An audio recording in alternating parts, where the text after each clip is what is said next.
America की ताज़ा तरीन इंटेलिजेंस रिपोर्ट्स के मुताबिक, जो कि अब तक कई मशहूर न्यूज़पेपर्स में भी छप चुकी है, कि जून में इंडिया और चीन के बीच होने वाले बॉर्डर क्लैश के वक्त चीन की फ़ौजों को इंडिया की फ़ौज और उनके ट्रूप्स की पोजीशंस के बारे में पहले ही सब कुछ मालूम था और ये सारी इन्फॉर्मेशन उनके साथ पाकिस्तान ने शेयर की थी, जिसकी वजह से चीन जून में इतनी बड़ी कामयाब कार्रवाई लद्दाख में करने में कामयाब हुआ था। यानी कि इस रिपोर्ट के मुताबिक चीन को सारी इन्फॉर्मेशन थी कि इंडिया की कितनी कितनी फ़ौज कहाँ पर डिप्लॉयड है और उनके पास क्या क्या बैकअप मौजूद है, और ये सब कुछ पाकिस्तानी एजेंसीज़ के इल्म में था और उन्होंने ये इन्फॉर्मेशन चीन के साथ शेयर की हुई थी।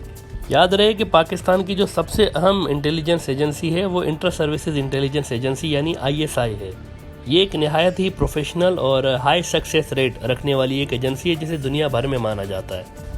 पाकिस्तान और चीन के बीच इंटेलिजेंस शेयरिंग की लेवल का अंदाज़ा इस बात से लगाएं जब चीनी कॉन्सुलेट पे कराची में हमला हुआ था, जो कि नाकाम बना दिया गया था, और इस वाक़े के 1 महीने बाद ही उस हमले के मास्टरमाइंड कंधार अफ़गानिस्तान में निशाना बनाए गए थे।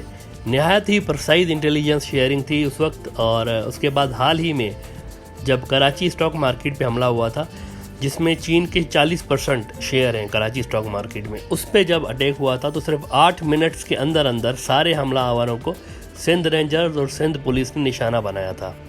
और स्टॉक मार्केट की कार्रवाई 1 मिनट के लिए भी नहीं रुकी थी, वहाँ पर ट्रेड जारी रहा था।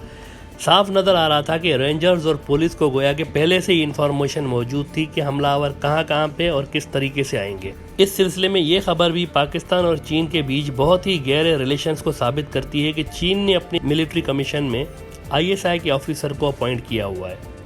बाद मीडिया रिपोर्ट्स के मुताबिक बहुत से लोग ये सोच रहे होंगे कि चाइना इतना ज़्यादा एडवांस्ड कंट्री है टेक्निकली, फिर वो पाकिस्तान की इंटेलिजेंस पे क्यों रिलाई कर रहा है गलवान में। तो इसका जवाब ये है कि एक होती है टेक्निकल इंटेलिजेंस, यानी टेक्नोलॉजी को इस्तेमाल करते हुए इंफॉर्मेशन हासिल की जाए, लेकिन एक होती है ह्यूमन इंटेलिजेंस। और मिलिट्री लेवल पे ह्यूमन इंटेलिजेंस बहुत ज़्यादा एक्यूरेट और सही मानी जाती है और उसकी बहुत ज़्यादा वैल्यू होती है। ISI भी ह्यूमन इंटेलिजेंस पे बहुत ज़्यादा काम करती है, यानी ये जो ह्यूमन इंटेलिजेंस है इसको मिलिट्री हलकों में ज़्यादा पजीराई हासिल होती है, और ये चाइना की निस्बत कश्मीर में ISI के पास ज़्यादा है।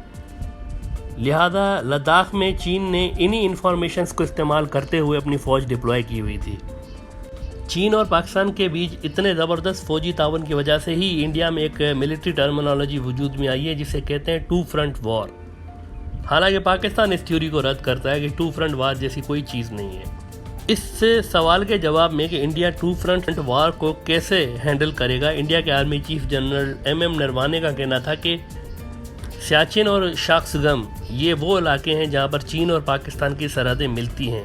गालिबन इनका इशारा ऐसी तरफ था कि इन इलाकों से 2 फ्रंट वॉर कशीदगी का ख़तरा है इंडिया को, बकौल उनकी जो असेसमेंट है।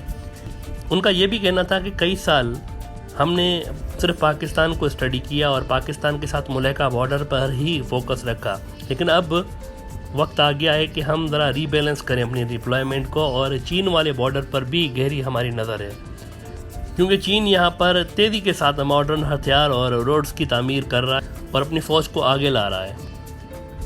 अगर जनरल MM नरवाने की 2 फ्रंट वार वाली थ्योरी को सही माना जाए तो सवाल ये पैदा होता है कि क्या इंडिया के पास इतनी कैपेसिटी है कि वो 2 फ्रंट वार अफोर्ड कर सके और टफ टाइम दे सके चाइना और पाकिस्तान को।